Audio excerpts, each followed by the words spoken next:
Sir world ने शायद accept कर लिया ट्रंप को।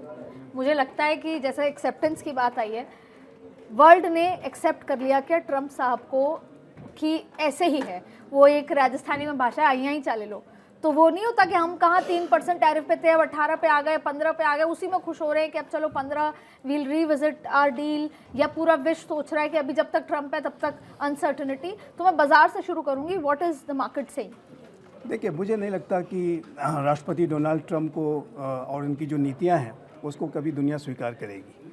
और ये जो but we have to fall in the line. No no no, I do not think so. इसलिए मैं ये कहता हूँ, और मैं यहाँ पे अपने देश का ही एग्जांपल देता हूँ कि जैसा कि मैं कह रहा था कि भारत की सरकार ने अपनी जो स्ट्रेटजिक अटॉनमी को, जैसे कोई हम कहते हैं विदेश नीति में हम स्ट्रेटजिक अटॉनमी को एक्सरसाइज करते हैं, totally in fully and absolutely उसको एक्सरसाइज करते हैं। स्ट्रेटजिक अटॉनमी से मैं आपके दर्शकों के लिए बताना चाहूँगा कि आशय यही है कि जब कभी भी भारत अपने कोई निर्णय लेता है तो अपने राष्ट्रीय हितों को सर्वोपरि रखते हुए, और आज का जो नया भारत है वो वैश्विक हितों को भी हम ध्यान में रखते हैं। वसुधैव कुटुंबकम, one family one earth one future, सर्वजन हिताय सर्वजन सुखाय, आपने जो देखा तो वो सारी जो विजन तो है ही, लेकिन जो राष्ट्रीय हित है हमारे, वो हमारी आर्थिक नीतियों में भी हम सर्वोपरि रख के चलते हैं। और इसी वजह से मैं मानता हूँ कि जो अमेरिका ने बहुत दबाव बनाया भारत के ऊपर, हर तरीके का प्रोवोकेशन भी करने की कोशिश की, लेकिन भारत के सरकार के द्वारा, भारत के हमारे प्राइम मिनिस्टर मोदी और उनकी जो टीम है, उसने बड़े ही विवेकपूर्ण तरीके से, संतुलित तरीके से, प्रोवोकेशन में न जाए बिना, फॉल्स स्टेटमेंट्स को रिएक्ट न किए बिना, बहुत ही अपने अपने मनूवर्स के माध्यम से very fair on our part as a country. लेकिन सर आपने कहा कि डील बहुत सोच समझ रखी है, फिर वही सवाल पर मैं पहले सोडी सर अगर ऐसा कभी मौका आया कि सुप्रीम कोर्ट नॉन नेगोशिएबल है ना सर, जो उनका वर्डिक्ट है वो मतलब rule of the land non negotiable है, तो आगे जितनी भी चीज़ें होती है, क्या कभी ऐसा होगा कि ट्रंप सरकार कैलकुलेटर लेके बैठेगी और कहेगी अरे इतने पैसे इसको देने हैं, इतने पैसे भारत को वापस करने हैं, इतना टैरिफ मैंने वहाँ लगा दिया था अब इसको वापस करना है? ऐसा कभी आ सकता है मौका? ये सुखद समय आ सकता है कि ट्रंप पैसे वापस करें जो ये थोपा गया है टैरिफ को लेकर? अदिति जी देखिए, डोनाल्ड ट्रंप जब तक राष्ट्रपति रहेंगे वो $1 किसका वापस नहीं करेंगे, ये तो बिल्कुल क्लियर है। अगर थोड़ा बहुत पैसा वापस होगा तो डोनाल्ड ट्रंप के जाने के बाद जो अगले राष्ट्रपति हैं वो शायद थोड़ा बहुत वापस कर दें। तो कितना नुकसान हो चुका होगा, फिर कैसे कौन पैसा होगा ही नहीं। लेकिन जो अमेरिकन मानसिकता है वो बड़ी क्लियर है। उन्हें लगता है कि वो दुनिया के वो सरताज बादशाह हैं, उनके पास बेशुमार आर्थिक शक्ति है, सैनिक शक्ति है। तो मेरे को तो नहीं लगता कि कोई भी अगला राष्ट्रपति आएगा वो भी कोई पैसा वापस करेगा, क्योंकि जो पैसा चला गया अमेरिका के पास, वो तो अगर किसी राष्ट्रपति ने $1 भी वापस किया वो उसके लिए दुखद हो जाएगा, क्योंकि वहाँ पे प्रोटेस्ट शुरू हो जाएंगे कि हमारा देश का पैसा वापस दिया जा रहा है। वो इस नज़रिए से नहीं देखेंगे कि उन्होंने गलत तरीके से बाकी देशों का पैसा लिया। हमने देखा किस तरह से आए गए दिन अमेरिका कई देशों के राष्ट्रपतियों को अगवा कर लेता है, वहाँ पर रेजीम चेंज कर देता है। क्या कभी अमेरिका के अंदर कभी कोई प्रदर्शन हुआ है? हम अगर वेनेजुएला की कहानी लें, इतनी बड़ी घटना घट गई, एक बैठे हुए राष्ट्रपति को अगवा कर लिया, एक अमेरिकी नागरिक ने उसके बारे में नहीं कहा। थोड़े वो डेमोक्रेट पार्टियों ने 1-2 स्टेटमेंट किए, लेकिन जिस तरह से एक बड़ा प्रदर्शन होना चाहिए था नहीं हुआ। आप दुनिया में देख लीजिए, वेनेजुएला में हुआ तो दुनिया तक नहीं आया, सोशल मीडिया वाज कंट्रोल। अब दुनिया के किसी देश ने अमेरिका पे एक आर्थिक प्रतिबंध नहीं लगाया, लेकिन वही ईरान पे देखिए कितने आर्थिक प्रतिबंध लगे, रूस पे, यूक्रेन के लिए कितने आर्थिक। सो जहाँ तक अमेरिका की बात है, अमेरिका जानता है वो एक पोजीशन ऑफ स्ट्रेंथ और एडवांटेज पे है, और डोनाल्ड ट्रंप उसका पूरा भरपूर फायदा उठा रहे हैं। और तभी वो चाहे सुप्रीम कोर्ट हो चाहे कुछ हो, उसको नकार रहे हैं। वो जो मन में आ रहा कह रहा हूँ, जैसा आपने सही कहा, कोई कान में कहता है ये बोल दो तो तुरंत बोल देते हैं। बल्कि एक मैं दर्शकों को बड़ी इंटरेस्टिंग कहानी बताऊंगा। अभी कुछ महीने पहले एक उन्होंने डोनाल्ड ट्रंप ने एग्जीक्यूटिव ऑर्डर साइन किया एजुकेशन पे। जब किया तो उसका थोड़ा हल्ला हुआ। तो जब वहाँ पे पत्रकारों ने पूछा डोनाल्ड ट्रंप से, उन्होंने कहा मैंने तो ये साइन ही नहीं किया। तो एक पत्रकार देखा कि सर देखिए आप ही ने साइन किया। तो उन्होंने कहा अच्छा ये मेरे साइन है। तो यहाँ तक वो स्टेट आएगी, उनको खुद नहीं पता वो साइन क्या कर रहे हैं। सर वो तो ट्रेड डील टैरिफ को लेकर भी, जैसे कि बहुत सारे ऐसे देश हैं जो तेल खरीद रहे थे पर उन पे, यूरोपियन देश की बात थी, खरीद रहे थे पर उन पे कोई प्रतिबंध नहीं था, भारत पे था। और जब उनसे पत्रकार ने पूछा, उन्होंने कहा I have to get back to you, I will check and get back to you. Sir जी एक बात है सर, बात ये है क्योंकि मेरा आखिरी लैग चल रहा है, चर्चा खत्म करनी है।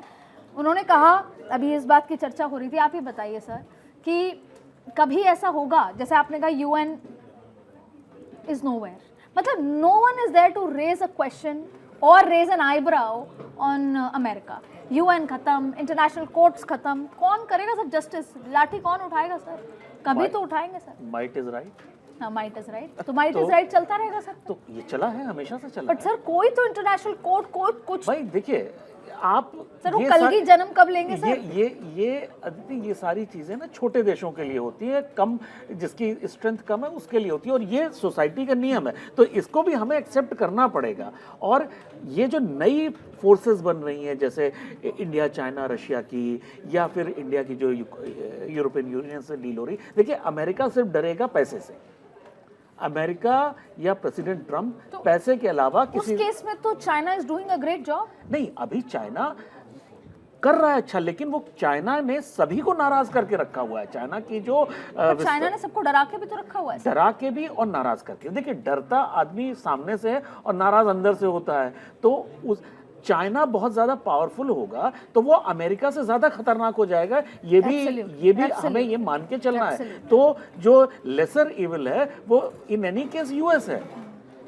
वो चाइना तो अपने आप को दुनिया से, मतलब वो तो ईश्वर की सत्ता को भी नहीं मानता है कि वो तो, मतलब जो उन्होंने ब्रह्मपुत्रा पे जो डैम बनाया उससे तो अर्थ की जो है, जो घूमने की वो जो जिस गति से घूमती है उसको भी तक चेंज कर दिया है। तो आप ये कह रहे हैं जिसकी लाठी उसकी भैंस, भारत के पास लाठी कब आएगी सर? भाई उसके लिए सबसे पहली बात ये है कि आएगी कभी। आर्थिक रूप से बहुत ज्यादा मजबूत आर्थिक रूप से अगर हम आज से 10-20 साल 25 साल 30 साल पुरानी बात देखें, आज कि हमारे प्रधानमंत्री गेहूं मांगने गए थे और आज हम कहाँ पर बैठे हैं, एक बहुत बड़ा हम फर्क तो है। डिफेंस में भी बोल रहे हैं। आप ये कह रहे हैं 2047 तक तो लाठी आ जाएगी सर? अब देखिए वो ये तो ज्योतिषी कोई बता सकता है, मैं तो नहीं बता सर पाऊंगा। आप ये बताइए, आप कह रहे हैं कि हमने बहुत सोच समझ के किया, बहुत जल्दी से मुझे रैप करना है। हमने मनमोहन सिंह जी ने एग्रीकल्चर यूरोपियन नेशंस के साथ नहीं खोला था, 27 साल तक वो डील पड़ी रही। हमने एग्रीकल्चर खोला ही क्यों? हम तो एग्रीकल्चरल कंट्री हैं। देखिए अदिति जी, एग्रीकल्चर के सेक्टर में जो भी नेगोशिएशंस हुए हैं वो ऐसे विषयों पर हुए हैं कि जो कि पहले से ही उसकी आवश्यकता हमें इंपोर्ट करने की पड़ती थी। उन्हीं विषयों पर ही जो अगर बातचीत हुई है वही है। कोई ऐसा सरकार ने हमारे एग्रीकल्चर सेक्टर को विश्व की जो बहुत ही इंटेंसली और पावरफुल जो संस्थाएं हैं उसके सामने एक्सपोज नहीं किया है। हमारे किसानों को जो भी सब्सिडीज़ दी जाती हैं, जो प्रोटेक्शन दिया जाता है, उसको पूरी तरह से इंटैक्ट रखा गया है। और ये अमेरिका को हमने डे 1 से बता दिया था कि हम एग्रीकल्चर के सेक्टर को, फिशरीज़ के सेक्टर को, डेयरी के सेक्टर को कुछ भी ऐसा हम उसमें नहीं करने जा रहे हैं जिससे कि हमारे अपने जो किसानों के जो हित हैं, दुग्ध उत्पादकों के जो हित हैं, और जो हमारे फिशरीज़ के उत्पादकों के जो हित हैं वो प्रभावित हो। तो इसमें हमने बहुत ही संकल्प के साथ और साहस के साथ और उसको स्पष्ट रूप से अमेरिका को बता दिया था। तो मुझे नहीं लगता कि हमने उसको ज़रा भी कोई टच किया है। जो सेक्टर्स प्रोटेक्टेड हैं उसके साथ कोई समझौता नहीं किया गया है। एक बात मैं अंत में आपके ये कहना चाहता हूँ कि देखिए डोनाल्ड ट्रंप का जो पूरा तरीका है वो माइट इज़ राइट का अवश्य है, लेकिन ये जो माइट एंड राइट का जो पूरा विषय है ये कड़वी सच्चाई अवश्य मानव सभ्यता की, समाज की रही है। लेकिन एक ऑर्डर भी होता है, एक व्यवस्था भी मानव समाज ने ही बनाई है। एक जो अगर हम रूल्स बेस्ड ऑर्डर की बात करते हैं तो ये विश्व के लोगों ने ही बनाया है। तो मेरा ऐसा मानना है कि ये जो रूल्स बेस्ड ऑर्डर है उसको प्रोटेक्ट करने के लिए, उसको डिफेंड करने के लिए, उसको अपहोल्ड करके रखने के लिए अनेक जो शक्तियां हैं आज वो सामने आ रही हैं। जैसे कि आप India you mother of all deals को आप देख लीजिए। इसका एक बहुत बड़ा प्रभाव डोनाल्ड ट्रंप के एडमिनिस्ट्रेशन पर पड़ा जब इन्होंने देखा कि अरे तो अमेरिका और इंडिया और यू तो साथ में आ जाएंगे। तो ऐसे में उन्होंने तुरंत ही 50% से उसको घटा करके 18% तक उसको ले आए। तो ये जो रूल्स बेस्ड ऑर्डर है वो बने रहना चाहिए। Converted into the real deal. मैं बस आखिरी में सर, ये अंधेरी नगरी चौपट राजा सर, अगली बार जब हम साथ बैठेंगे तो लगभग 7-8-10 दिन में क्या क्या और एक्सपेक्टेड है डोनाल्ड ट्रंप की तरफ से? ये rule of law is non negotiable, लेकिन वो तो करते रहेंगे टैरिफ, तो और क्या क्या देखने को मिल सकता है? क्या ऑप्शंस हैं? अदिति जी, 430 बीसी में शताब्दियों पहले थुसाइडस, जो कि प्रसिद्ध ग्रीक इतिहासकार थे, उन्होंने कहा था जो शक्तिशाली होते हैं वो वही करते हैं जो उनके मन में आता है। जो कमज़ोर होते हैं बस वो देखते रहते हैं, सहते रहते हैं। डोनाल्ड ट्रंप को पता है उनके पास आर्थिक शक्ति है, सैनिक शक्ति, और वो जो कर रहे हैं, चाहे टैरिफ वॉर हो, चाहे किसी राष्ट्रपति को अगवा करना, चाहे ईरान पे बयान एक दिन कुछ और देना, अगले दिन कुछ और देना, ये जो पूरा समीकरण चल रहा है ये आने वाले दिनों में कुछ खास बदलेगा नहीं। क्योंकि अब डोनाल्ड ट्रंप एक घायल शेर की तरह हो गए हैं। घायल शेर क्यों हो गए हैं कि सुप्रीम कोर्ट ने उन्हें एक तमाचा मार दिया है, उनकी पूरी बेइज्जती हो रही है, रिपब्लिकन पार्टी के सांसद उनके खिलाफ बोल रहे हैं। लेकिन डोनाल्ड ट्रंप ये भी जानते हैं कि वो 3 साल इस कुर्सी पे हैं, उन्हें कोई हिला नहीं सकता, उनका इम्पीच होना असंभव है। जब बिल क्लिंटन जैसा नहीं इम्पीच हो सका उस बड़ी चीज़ के लिए, तो डोनाल्ड ट्रंप का इम्पीच होना असंभव है। तो अगले 8-10 दिनों में क्या अगले 3 साल तक जब तक डोनाल्ड ट्रंप इस कुर्सी पे रहेंगे, ये दुनिया को अस्थिर ही रखेंगे। सर मैं राष्ट्रपति हूँ, मैं कुछ भी कर सकता हूँ। तो यही हुआ ही है हमेशा, तो दुनिया में यही हुआ है हमेशा, चाहे आप अमेरिका के पूरे so that means rule of law is negotiable, बिल्कुल रूल ऑफ लैंड। देखिए आज देखिए समय फर्क हुआ है। आज इंडिया जो कह दिया अमेरिका ने उसको एक्सेप्ट कर लेगा ऐसा नहीं है। आज हमारे पास भी ये पावर है नेगोशिएट करने की। आज हम नेगोशिएशन टेबल पे बैठ के बातें कर सकते हैं, पहले हम नहीं करते थे। आदित्य जी, एक बात मैं कहना चाहता था कि देखिए इम्पीचमेंट के जो प्रावधान है यूएस कॉन्स्टिट्यूशन में बहुत स्पष्ट है। और रिचर्ड निक्सन नामक एक अमेरिका के राष्ट्रपति हुआ करते थे, वो एक मैटर में फंसे थे ईरान से संबंधित, और उसमें वो इम्पीच होने ही वाले थे कि उन्होंने उसके पहले इस्तीफ़ा दे दिया कि उनको और भी एम्बेरसमेंट का सामना करना पड़ेगा। तो डोनाल्ड ट्रंप के संदर्भ में अभी जो इंटरवेंशन आया है ये जुडिशियल इंटरवेंशन है, लेकिन जिस दिन लेजिस्लेटिव इंटरवेंशन आएगा उस दिन मेरा ऐसा मानना है कि उनको इम्पीचमेंट का भी लेजिस्लेटिव तो आ ही नहीं सकता। नहीं आएगा, आ सकता है, इसलिए आ सकता है। उसमें क्या इम्पीचमेंट हो सकता है? बिल्कुल उसमें क्या ये इम्पीचमेंट संभव है सर? संभव। अमेरिका के राष्ट्रपति उसकी क्या प्रेरोगेटिव्स हैं सर? हाँ, अमेरिका के राष्ट्रपति को संसद के दोनों सदनों में अगर इम्पीचमेंट का जो प्रस्ताव है पारित होता है तो उनको पद से नंबर हटना गेम पड़ेगा। होगा सर विपक्ष के? वही मैं इसी पे आ रहा था कि जो नंबर गेम्स हैं वो बदल सकते हैं, क्योंकि अभी तक जो उसके लिए रिपब्लिकन पार्टी को आना पड़ेगा और उसकी जो प्रोसेस है उसकी जो संकेत हैं वो दिख रहे हैं, क्योंकि डोनाल्ड ट्रंप की नीतियों की वजह से अनेक रिपब्लिकन सांसद हैं वो संतुष्ट नहीं है इसमें सर। फिर वो अपने को एग्जीक्यूटिव ऑर्डर बतौर प्रेसिडेंट ले आएंगे? नहीं, एक बार अगर वो इम्पीच हो गए तो जाहिर है कि उनको पद से हटना पड़ेगा।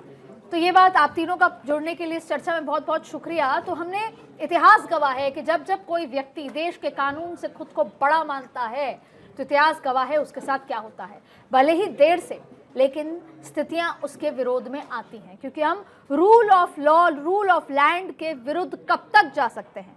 ये बात अलग है कि आज की स्थिति में बाजार अस्थिर है, आज की स्थिति में देशों की जो अमेरिका के साथ जो डीलिंग है वो अस्थिर है, और ऐसे में हर कंट्री बस ये देख रहा है कि आज डोनाल्ड ट्रंप का मूड कैसा है। आपको इस चर्चा में जुड़ने के लिए बहुत बहुत शुक्रिया। अगली बार आप क्या चाहते हैं, क्योंकि अगले 5-7 दिन में भी डोनाल्ड ट्रंप की तरफ से ज़रूर कोई बड़ा बयान, कोई बड़ा फैसला आ सकता है, हम उस पर भी चर्चा करेंगे। लेकिन आज की चर्चा में और कौन से सवाल हैं जो आपको जानने हैं, मुझे इसके लिंक पर ज़रूर कमेंट कीजिएगा। अगली बार हम उसी को चर्चा में शामिल करेंगे। आप सभी का जुड़ने के लिए बहुत बहुत शुक्रिया।